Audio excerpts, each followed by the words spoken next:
What is up, everyone, and welcome back to my channel where I, financial coach Jess, talk about money strategies for college grads. In today's video, I'm going to be talking about car buying mistakes that I see regularly from my clients that come to me. Buyer's remorse always stings, but I think it hurts a little bit more when it comes to buying cars.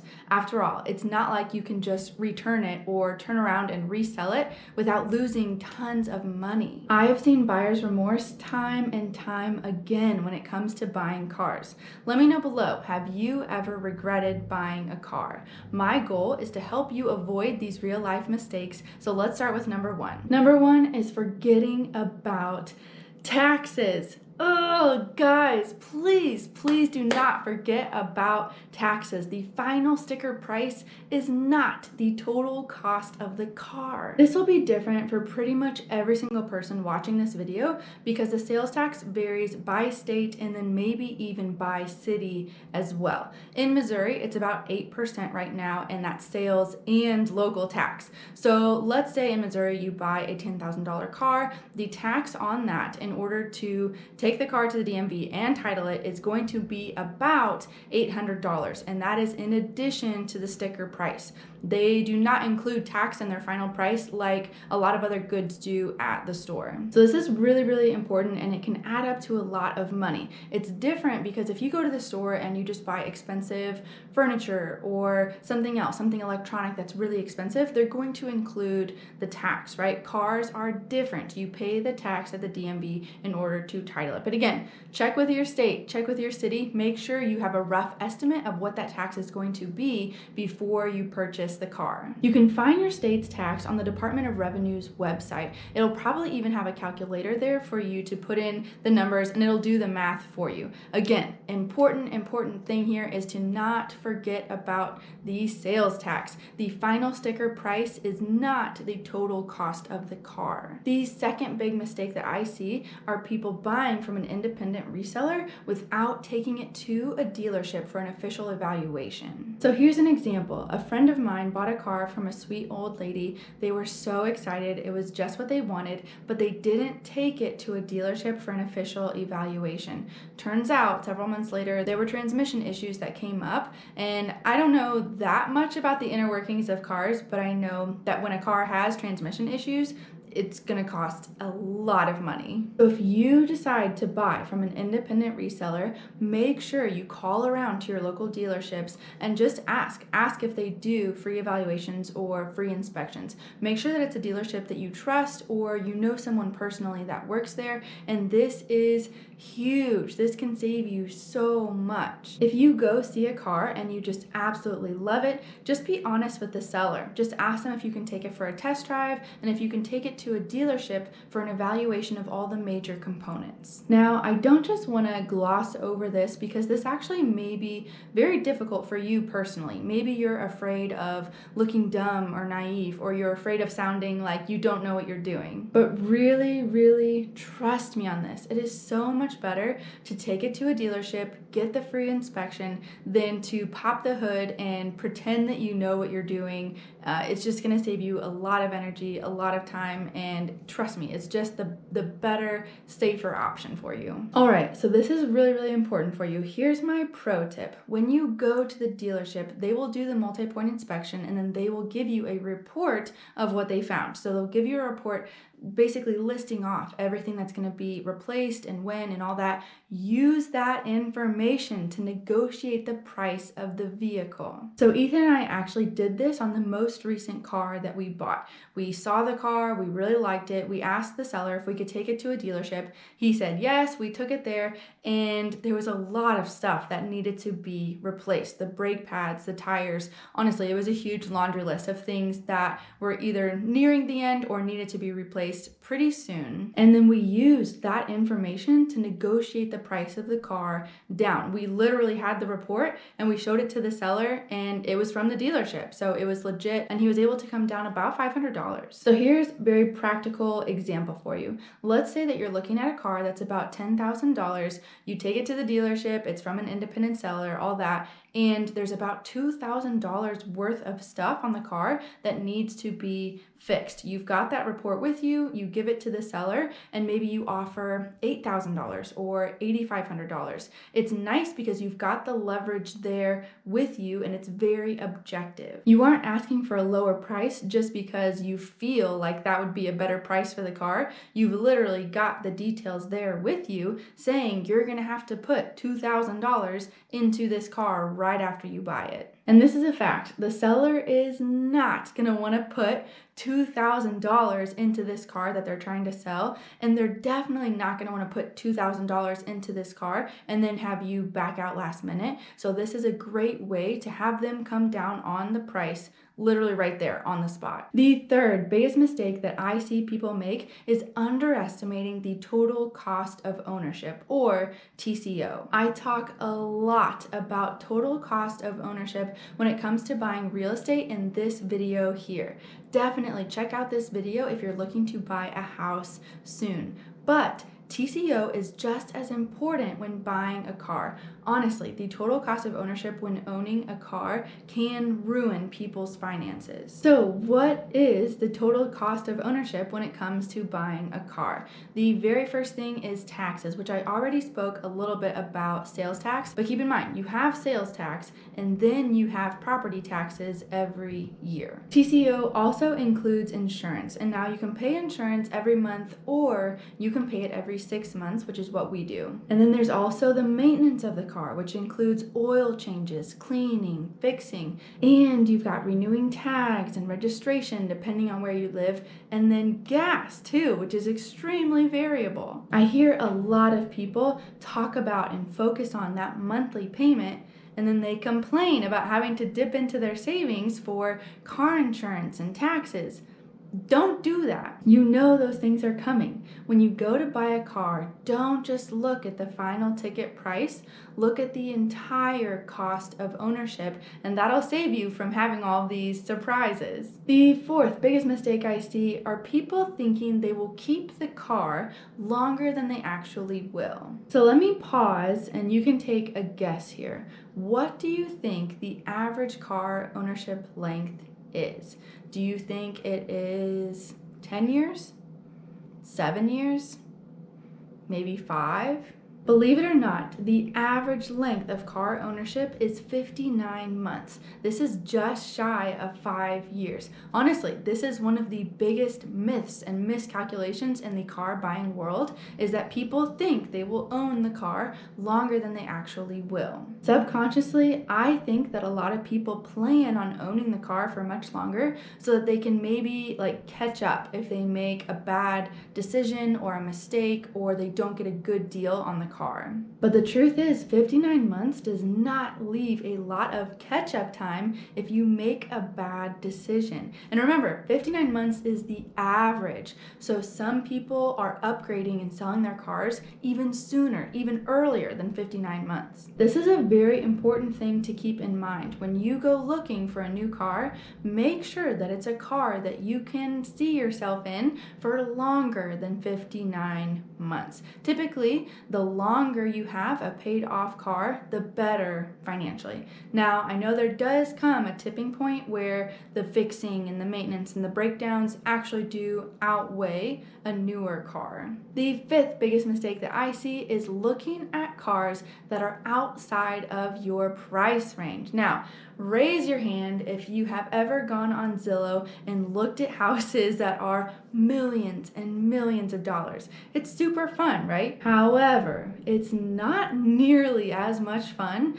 to look at houses that are like $50,000 to $100,000 more dollars than what you can afford, right? You start looking at those houses and you become very discontent. You start wanting those houses. You start comparing those houses to what you have or what you can afford. And before you know it, you're touring a house that's $25,000 more than what you can afford, but you really, really want it and you convince yourself that you'll work hard for this house and you justify it with this excuse and that. It's the same way with cars, okay? Have fun, look at extravagant cars, look at crazy cars, but don't look at cars that are like 5,000 to 10,000 more than what you can afford. You'll be very discontent with what you can afford, and like I said, you'll probably justify and make excuses for buying a more expensive car than what you can afford. A great way to become discontent within the price range that you have set for yourself is to look at cars that are $5,000 to $10,000 more than what you can afford.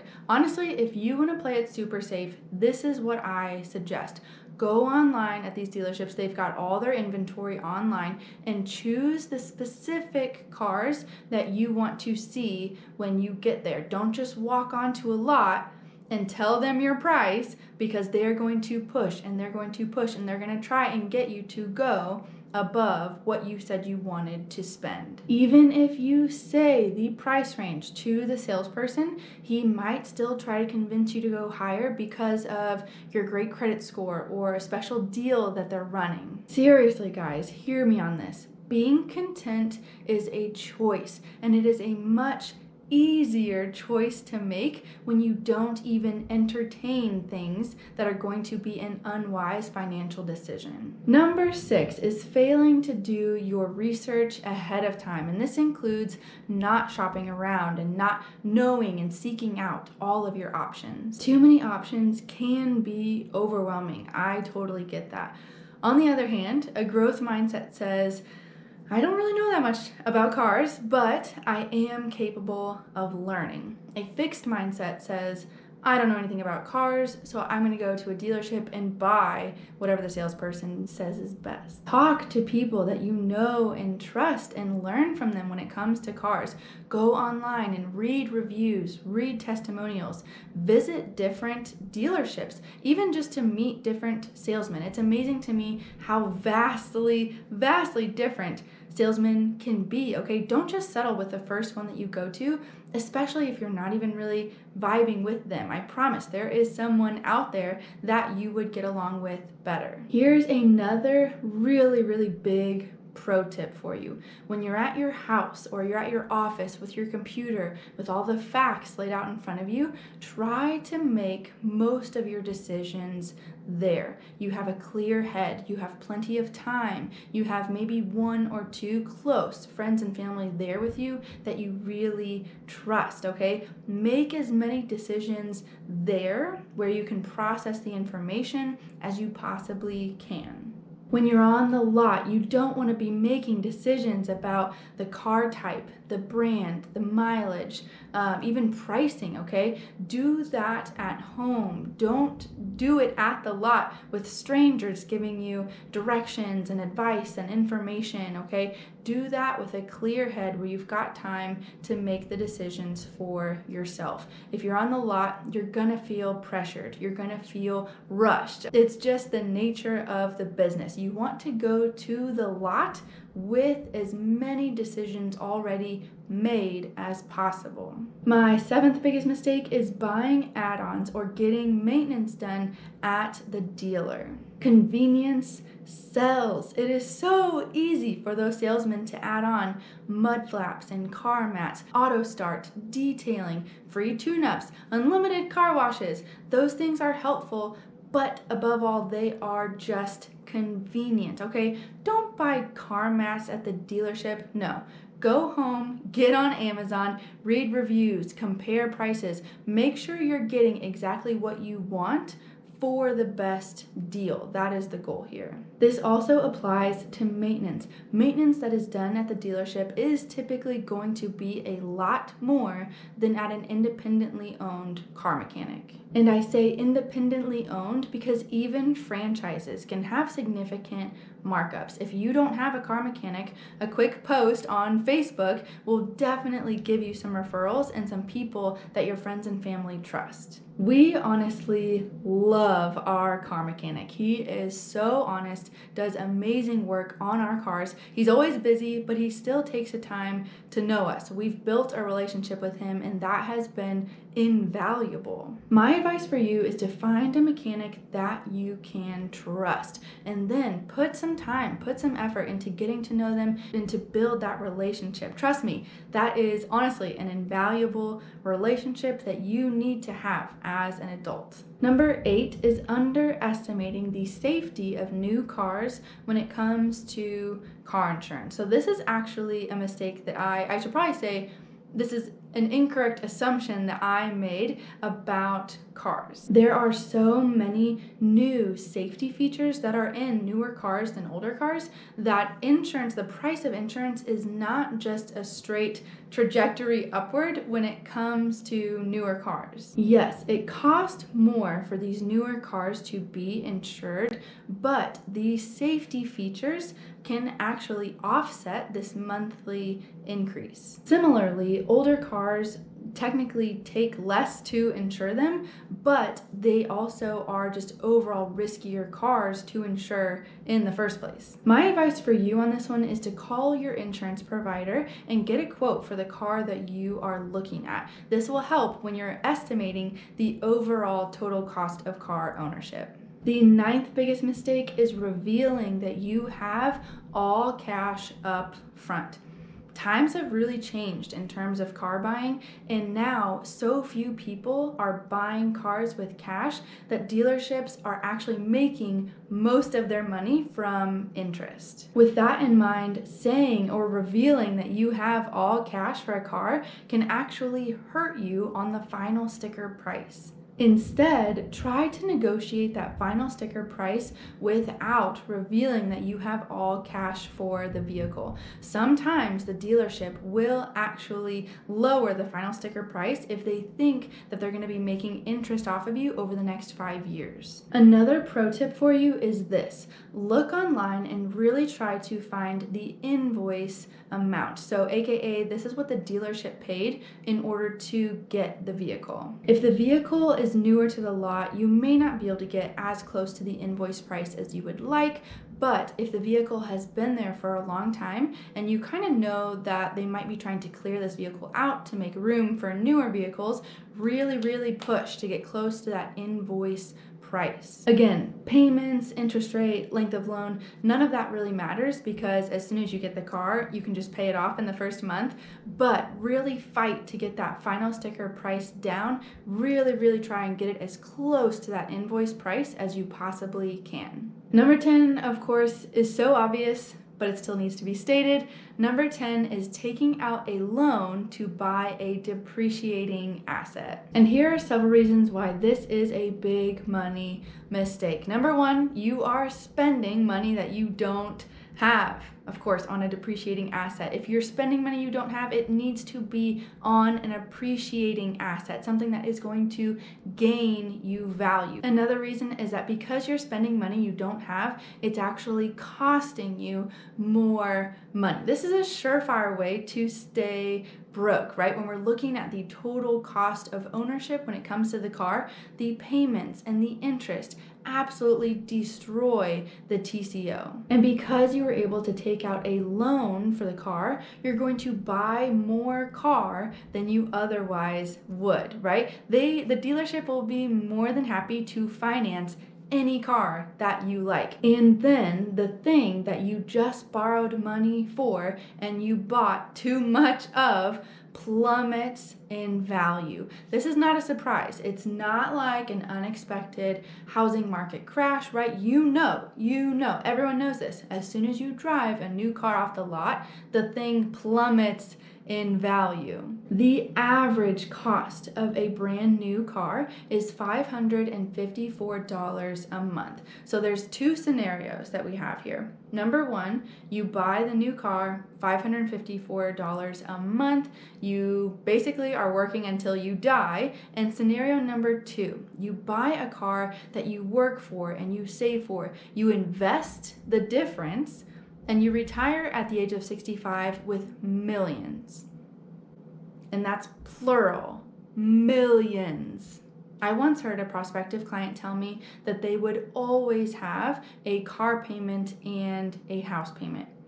To this day, honestly, that statement still blows me away. Imagine believing with every bone in your body that you weren't created by God to live a life free of debt. Imagine having such a fixed mindset that I was literally sitting right there in front of them with a debt-free plan. They were looking me in the face and telling me that it just wasn't possible. To this day, cars are one of the biggest things that people come to me about. Not necessarily cars themselves, but the repercussions of making bad car decisions. It's usually the fact that they bought a new car or they bought too much car years and years ago and they're still paying the consequences.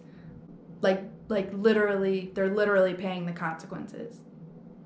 And it's heartbreaking, but let me sit here and tell you in full conviction that you do not have to have a car payment or a house payment for the rest of your life. You can live a debt-free life. And I created a program specifically for college grads to show them how to dominate their finances, how to pay off debt, and how to build a life they love. I can guarantee that I have had college grads just like you go through the program and are now debt-free. If that sounds good to you, check out the link below for more information on my program. If you learned something new today or got value out of this video, don't forget to hit the like button, subscribe, and I'll see you in the next video. Bye guys.